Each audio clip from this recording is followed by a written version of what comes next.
Ganito po yung typical na 4 agwas. Meron siyang 4 na side.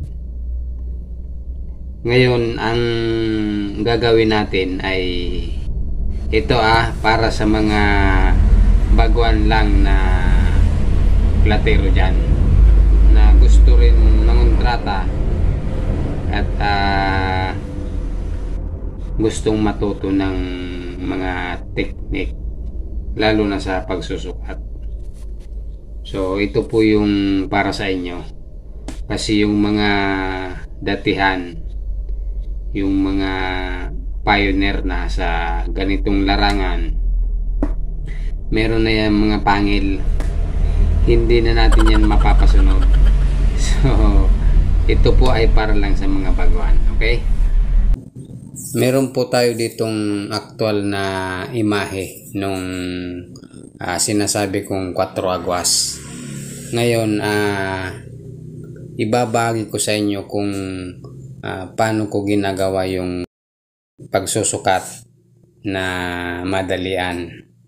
Kasi nung dati, nung baguhan din tayo, ay nakakaranas tayo ng mga kahirapan at abala sa pagsusukat. So kung napakainit ng panahon ay kailangan mong magbabad ng matagal, lalo na pag ganitong kalaking susukatan mo.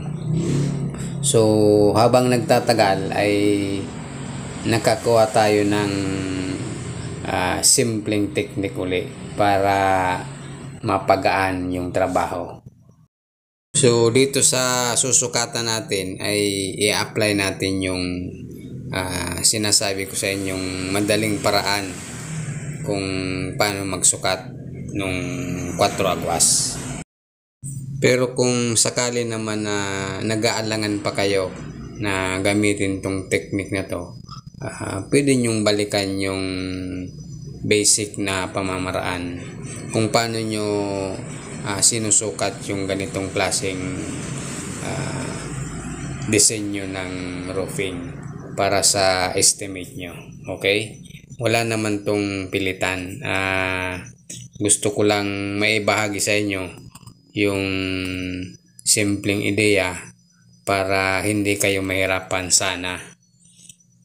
Pero kung yun nga, kung nag-aalangan kayo, pwede namang huwag nyo nang subukan.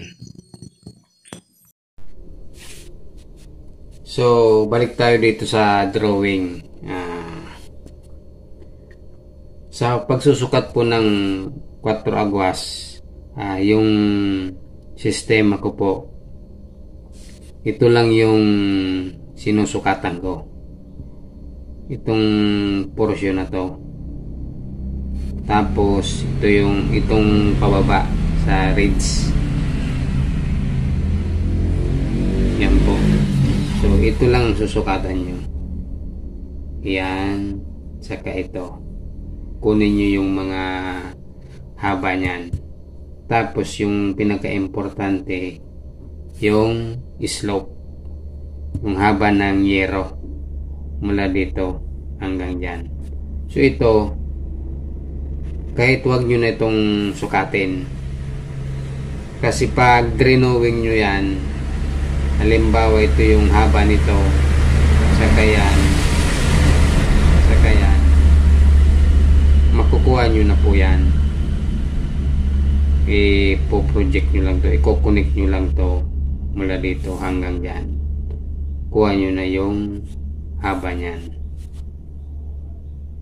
So ganun din po dito sa itong side na to.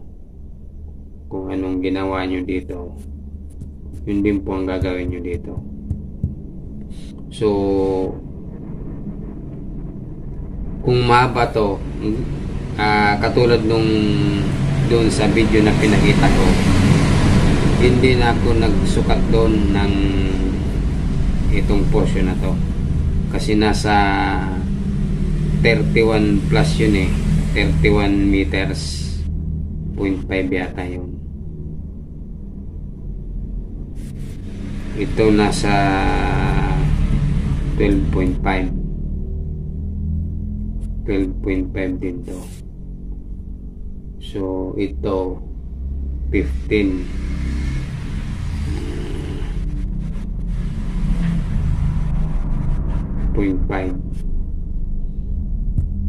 Hindi ako sigurado 15.5 o 15.6, ganun. So basta kung sakali kayo yung magsusukat, kahit wag na to, yan na sa baba na yan, makuha nyo lang po ito, yan yung mga ridge line na yan, tsaka yung slope,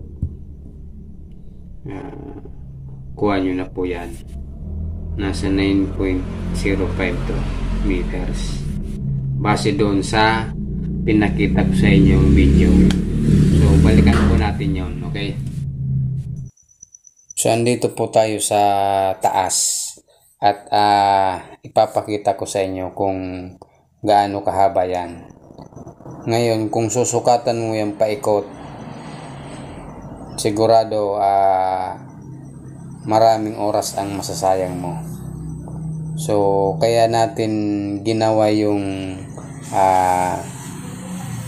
video ito para makatulong sa inyo kung paano natin mapapadali yung pagsukat. Yan, kukunin nyo lang po yung sinasabi ko doon sa drawing, yung haba ng yero, tapos yung sa ridge line, yun lang po. Pero dito sa bandang baba, kahit wag na, kasi bote kong concrete gutter yan. Yan po, 31 meters po yan mahigit, kabilaan, saka yung sa isang side pa nasa 17 mahigit yan nung ginawa natin sa drawing. Ayan po, at pinapasukatan natin yung sa bandang sa hip nya, yung ridge line. Pero yung sa baba, hindi na po ako nagpasukat yan kasi nga abala lang yan sa oras. Pero kung gusto nyo talagang makasigurado, pwede nyo namang sukatan yan paikot, pero matagal talaga yan. So kung gusto nyo talagang makatipid sa oras, pwede nyo po itong magamit na technique na to. So yun nga, yung susukatan nyo lang itong portion na to. Kung minsan nga ako ito lang, itong portion lang na to sa ridge, yung dalawa lang yan, tapos dito ginagaya ko na lang. Pero pag naninigurado ako, itong dalawang sinusukat ko, yan, saka ito. Pero dito hindi talaga ako dyan nasukat na, kinukuha ko lang yung haba ng yero dito, saka dyan, kuha na yan lahat. So yan lang po ang maisishare ko sa inyo sa video ito. Salamat po.